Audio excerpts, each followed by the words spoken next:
Some guys, they like sweet talk. Some guys, they like to tease. What's the rest of it? How does that bit go? Treat me like I'm a bad girl. That'll flat.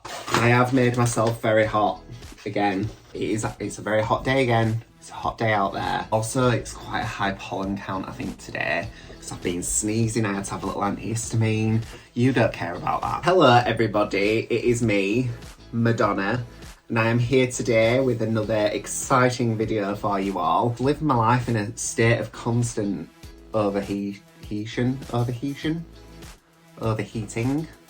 heat exhaustion, maybe. So the reason why that song today was very fitting is because I'm gonna do a little like, at first I was like, this is embarrassing stories, but you know what? I aren't embarrassed about any of these stories because I think I were a really fun child. So this is like embarrassing stories, but I guess maybe like just the memoirs of a queer child. I loved being, well actually I didn't at the time. I mean I did, and then like, you know, you go to school dirty and people are awful to you, and then like I was scared of being a little queer child, but certainly for the first part of my life, I was very like, I mean I didn't know what was going on, I just knew like that I liked the things that I liked. How many times can you say like in one sentence? Is something that I ask myself a lot when I'm editing these videos. This brow's not glued down. Cool, well that's gonna look really bad, but hopefully, you know, you won't be able to see it. I just thought it'd be a funny little like video to do where I just tell you about, you know, the many times that I was just a raging homosexual as a 4-year-old. But one of the like, this is a story, so my mum just loves to tell this to people. So when I were like really little, I mean a lot of these stories do also revolve around the Blonde Ambition tour that Madonna did. Very, very formative in my life, also in my drag, just everything that I really do, to be fair. She's got a lot to answer for us, Madonna. So I was really into that tour when I was little, and every single day, so I'd like come home from school or like from nursery or wherever, and my dad would be like, oh, what do you want to do today? Because my mum used to like work after school. Like she used to have like a job that like she was there in the afternoon and then she'd like come back in the evenings, and then my dad would go to work. So that's not really imperative to the story. Also look at these little brat sponges. How perfect for everything that I do with my life. So every day, like when I'd come back from, you know, wherever I'd been, so like school or nursery or whatever, my dad would be like, oh, what do you want to do tonight then? And I'd be like, I want to watch the Blonde Ambition tour. And every night I used to sit there and I used to watch her come up those little, she came up on like a, not an escalator, what's this thing called that goes up? Like an elevator.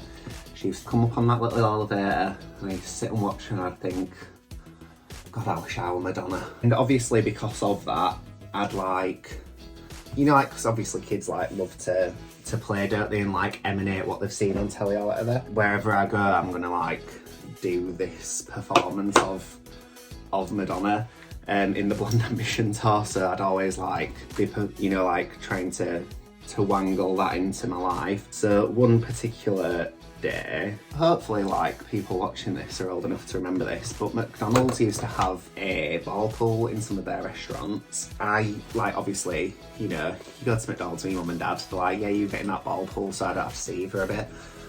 So I'd always get into the ball pool, I'd have a great time, and the ball pool used to have like a little podium in the middle of it, and one time I was like on the podium, I was like in the ball pool on the podium, and I was doing the Vogue sequence, All the World's a Stage, you know, and my dad were like, come on, it's time for you to go, come on, we're off home now, you know. I was like, no dad, I'm staying here, this is my calling. So I stayed on that platform doing the Vogue, and obviously like my dad wasn't just gonna be like, oh yeah, well just stay here then forever, we'll go home without you. Seems like you found yourself a good job there at the age of 4. My dad were like, get out of there now. And I was like, no. So my dad had to climb into the ball pool to get me out, and he like had me over his shoulder to like take me out of there, and I was still voguing. And then another thing that did come from the Blonde Ambition tour, so there was the section, so Madonna was in the film Dick Tracy. She had a song from that was called Hanky Panky. And there was like a section where she was like, I think it was meant to be, you know, as if she was in like a jazz club, like singing with her like backing singers, and she had this frock on that were like, well, it wasn't really a frock, it were like a leotard that were like green, and it had like all like sparkly tinsel coming off of it and stuff. And I was just absolutely enamoured with this routine. And we used to go to this pub like when we went on holiday. It was called the Royal, and we always used to like sit through, so there were like this little like archway into the actual bar, and then we'd sort of like sit before the archway on this table. We'd get in there and I'd be like, right, everybody get sat down, and I'd like pull myself a little chair out. There's always a podium in these stories, and I used to do the hanky panky choreography on the chair. My nana absolutely used to love it. She thought it was brilliant. And do you know what? She went wrong. I actually forgot all about this until yesterday. So like my niece absolutely loves to like dance around and stuff. It's like, it's something that my mum, I think, has like put into all of us as children. Like, you know, just like put the music on and like we'd all just sort of dance around and like, you know, just have a nice time really. I had that on and my mum was like, oh, let's put hanky panky on, and then we were like, me and my mum were doing the dance to it, and it all came flooding back to me. I was like bloody Celine Dion. It's all coming back to me now. Not Celine Dion with dancing. Does Celine Dion dance? I feel like she probably done. And when I used to do that at that pub, so I'd like get everybody sat down and I'd get onto my chair that was my podium, and I'd be doing hanky panky. And you know, like all old men that were like in the pub, like at the bar, they used to like be looking around the like archway at me, like watching me doing my performance. I don't know if they thought it was good, or you know, if they were like, look at this little gay area. But you know what? I didn't care, because I was 4 and I didn't know that people were probably judging me. As we know, I am a very, very big fan of the woman that is known as Barbie. And that was not any different when I was little either. I used to like be very, very, you know, interested in having a Barbie. And obviously like, so here is the thing. I know for a lot of people it's very like, when they tell these sort of stories, it's like my mum and dad didn't want me to have the Barbie because like it was like a girls thing, or like because they thought it was like a gay thing. I don't think that was the issue with my mum and dad. I think they just didn't want me to have it because they knew like that I would tell everybody about it, and then that like that would make my life more difficult at school. Anyway, so I was like, I really want the Barbie, and I couldn't get the Barbie. Which was, do you remember a couple of weeks back, I think I mentioned over like always getting the Disney princesses, and that was, I think that was like the compromise for them. They were like, well, we'll get him the Disney princesses, but we'll get him it with like the male one as well, because then like, you know, people can't be like mean to him because he's got both of them then. Did I play with the male one? Absolutely not. Did I look at them naked? Yes, I did. So back to the main part of the story anyway. So I used to be very, very interested in having a Barbie. So I think I've also discussed this actually. So they used to do like kind of gendered toys basically at McDonald's, and it was like you either got the Barbie or it was like Hot Wheels or something. So like my nana used to take me to McDonald's. A lot of these stories also revolve around McDonald's, which you know, we all know that I love a good Mackie D's. So my nana used to like take me to McDonald's when we'd go on holiday, and like she used to get us the meal. So she used to have the Happy Meal because like my nana's never had like a massive appetite, and I'd have a Big Mac because I'm a big fan of the Big Mac. And she would be like, right, which toy do you want then? And I'd be like, I want the girls' toy, and she'd always get me the girls' toy, bless her. So that was like my little like way of having the Barbie without, you know, actually like being able to get a full-size Barbie. But like nonetheless, I still really wanted the full-size Barbie, so I used to like leave. Do you remember the Argos catalogue? I mean, there is still Argos catalogues out there, because I mean, Argos is still a thing. But it used to be like a real big thing for us, like when we were kids, that we'd fold over the page of the Argos for like the toys that we really wanted for Christmas. And I used to like do that, and I also used to just like leave the Argos out anyway. You know, like just chilling on the living room couch, perhaps, just to the page of the Barbies. Maybe I'd like put something, you know, like nearby the one that I actually wanted, just to subliminally tell my parents, you know, this is the one, if you feel like getting me it, you know. Eventually they did let me have one, because I think they were just like, well, he obviously really wants it, so he can have it, like, who cares what anybody else thinks. And people should really be like that with the children, shouldn't they? It's just like, let them enjoy what they enjoy.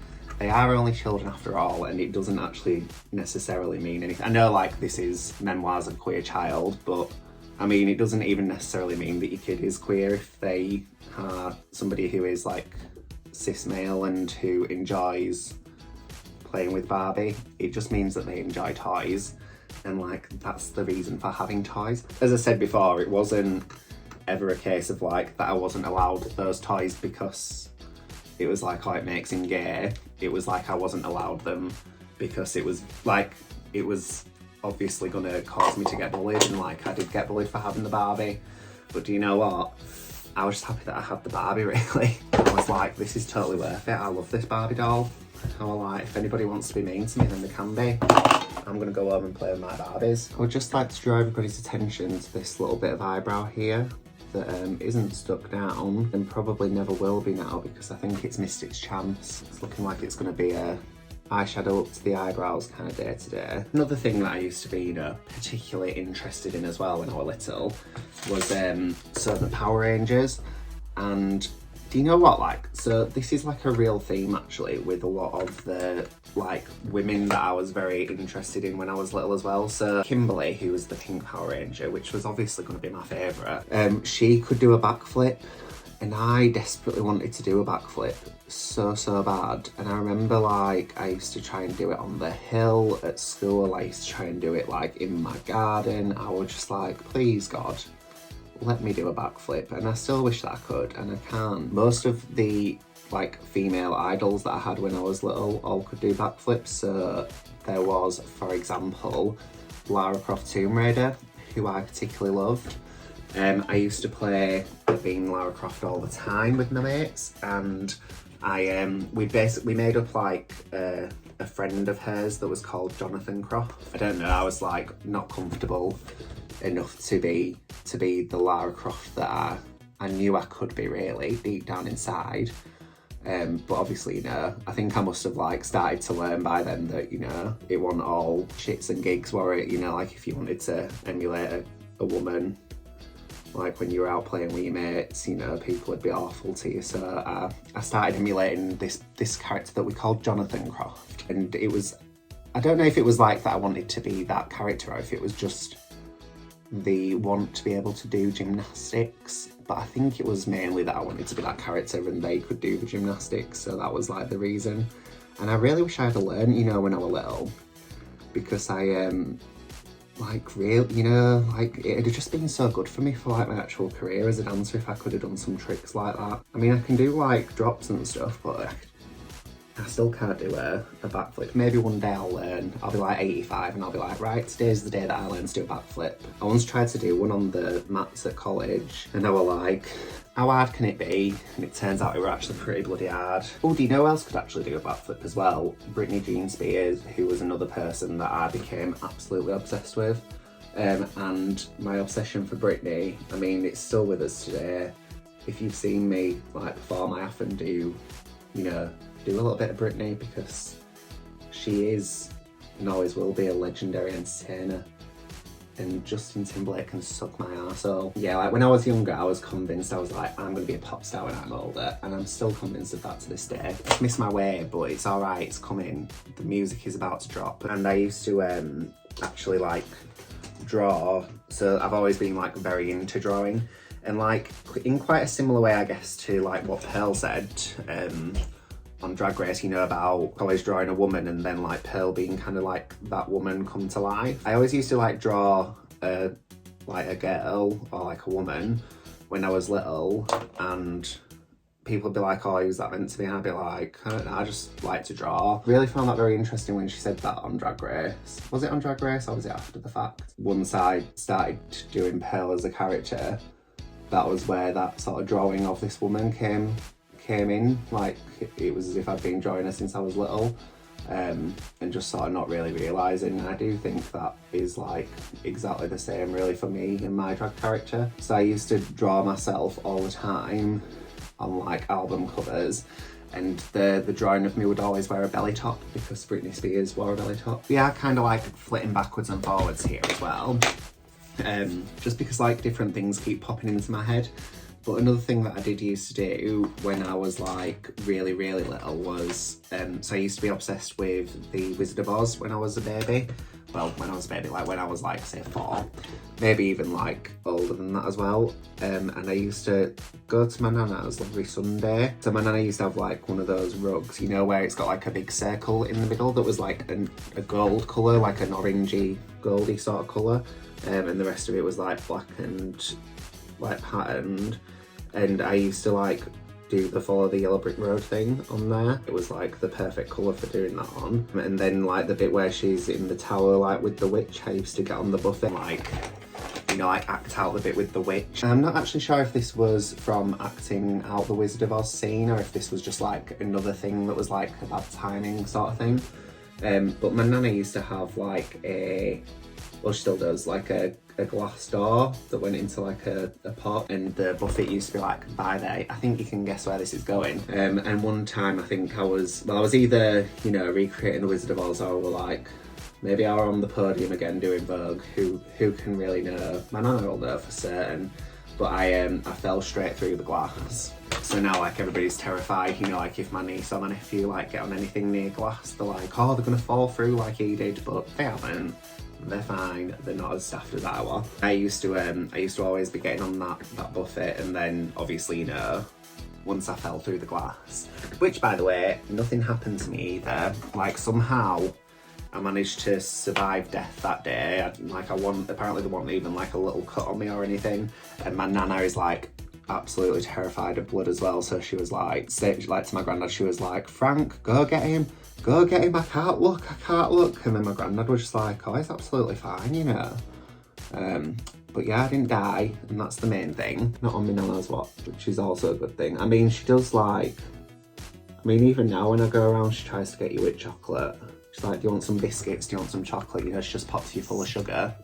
So it was no wonder really that I were, you know, swan diving off of the buffet. So, I mean, this isn't particularly like, you know, a memoir of me being gay, but it's certainly a memoir of me always wanting to be like the main character and things. But when it was the nativity one year, I think it was like when I was actually in reception as well, I like came home and told my mum and dad that I was going to be Joseph in the nativity, because I think like, in my head I was like, well, that's like the main character, because I can't obviously play, you know, the baby Jesus, because that part's played by a baby doll. I was like, the next best thing for me then would have to be Joseph. I don't really know, like I think I'd actually been cast as something. I think I was like a shepherd, and I was like, nope, I'm Joseph. And I like went home and I told my mum and dad that I was going to be Joseph. And I think like, you know, because like I was in reception, so like I was, if like you are from another country where like the school years are different, sorry about this, but yeah, so reception is like the first year that you can actually sort of like be in school really, after nursery. So I was like, oh yeah, I'm Joseph, and my mum were like, well, that seems strange, because surely like one of the older kids, you know, like the year 6s would be Joseph. So she like came in and asked my teacher, she were like, you know, he's saying that he's going to be Joseph, and like if he is, then that's really cool, like well done, but is he? And the teacher was like, no, he's not playing the role of Joseph, he's one of the shepherds. And I like hid under the teacher's chair whilst this conversation was going on, because I was like, shit, I've been found out. And I remember it well. I was like, oh god, I'm so embarrassed. I was like, I didn't get the main role. I told everybody that I got the main role. Don't know, maybe I was just trying to like manifest it or something. I mean, my mum wasn't mad. I think she probably just thought it was funny, to be fair, that I was like so adamant on being the main part that I lied. Look at how unblended my neck is into my chest. Why doesn't anybody ever tell me? She's a super freak, never missed a beat. Another thing that I used to be very interested in doing as well was, so my sister used to have like these heeled shoes. So my sister's like a little bit older than me. There's quite a big age gap. Not like massive, but you know, she's older than me anyway. She's an old bitch, I'm joking. She used to have these heels, and they used to like be kept in a case in my mum and dad's wardrobe. I used to go up there all the time and like watch telly in their room, because they had like a television upstairs, and I used to like put the heels on and just like wander around the bedroom in them, you know, like just clip-clopping away. And I felt really cool about that. I was like, yes, this feels very nice. And now here I am, clip-clopping around in heels of my own that actually fit my feet in, because I used to squeeze my big feet into those. I like a size 11 age 13. I've always been a big boy. That wasn't ideal probably for the growth of my feet, but I mean, to be fair, it's probably a good thing that I did, because if they'd have grown any bigger, I'd have been in danger of being in the Guinness World Records. So I saw this thing the other day that said that you should spray your setting spray onto your sponge and then like put that on like that, which if it does work, it's going to be nice for me, because I always waterboard myself with it. Right, so that's me all done face-wise. I'm going to pop on a little wig and a little dress, and then I will BRB. I am back and I've got this wig on. So this wig, I purchased it under the assumption that it was in fact a lace front, and it did say that it was, but it's actually just this little bit that's lace, and then the rest of it is a hard front. So I did wear it for a Gaga night, and I like poofed it all out at the bottom, which is why, you know, it's a little bit, I don't know, it's quite voluminous at the bottom, isn't it? More so than you would expect hair to be. But I have also put it a little dark shadow root in, because I felt like, you know, that'd be cute. Anyway, enough about my wig. So that was my story time about, you know, kind of growing up as a little gay child, and kind of, you know, the things that I used to do. And hopefully, I mean, I feel like probably a lot of people who do hold like certain beliefs wouldn't get very far in this video anyway without, you know, having to turn it off because they were so confused about their feelings towards me. I mean, it's very clear to me that the minute that I was born, like, I was gay. And like, I think it was very clear to my family, and they did nothing but sort of nurture me to be who I am, rather than like forcing me into like a path that, you know, wasn't going to cause me any sort of happiness. And I mean, I know like for some people, like maybe having a drag queen for a son isn't ideal or whatever, but you know, they are much more interested in seeing me happy and doing what I want to do, as opposed to like seeing me unhappy and like trying to fit inside like a certain set way of doing things. I'm very, very lucky, like it doesn't go above my head how lucky I am, and like how sort of rare really it is that people do have such a good sort of upbringing as a queer person. Just very, very grateful really to have had that experience. I mean, it still was hard to be like a gay person, especially as a kid, and then like to come out was still like very daunting, but like it was kind of, I was given the best sort of, I think, environment to do that with. And I also think as well, like, I mean, obviously, like I said over the, you know, like the toys and stuff that I wanted, like there was an element of like trying to protect me, and I absolutely understand that in some situations you have to kind of put your kids' safety ahead of kind of allowing them to sort of like flourish the best that they can, which is like a very, very sad fact. So I'm not saying, you know, like if you don't allow your kids to be like out and like gay and like, you know, do the things that they want to do, like if you're not allowing that to happen because like you have concerns for like safety and things, I think like that's absolutely fair enough. You know, every parent just wants for their child to be safe, don't they? As always, if you did enjoy this video, please make sure that you like, subscribe, comment, share, all that good stuff. It would mean the world to me. And my social media will just be on at the very end. It's Dominoe Official on everything. So if you would like to follow me on TikTok and Instagram, that would be absolutely fabulous. And until next time, I shall see you all very soon. Bye. Come on, Vogue. I hate the wardrobe.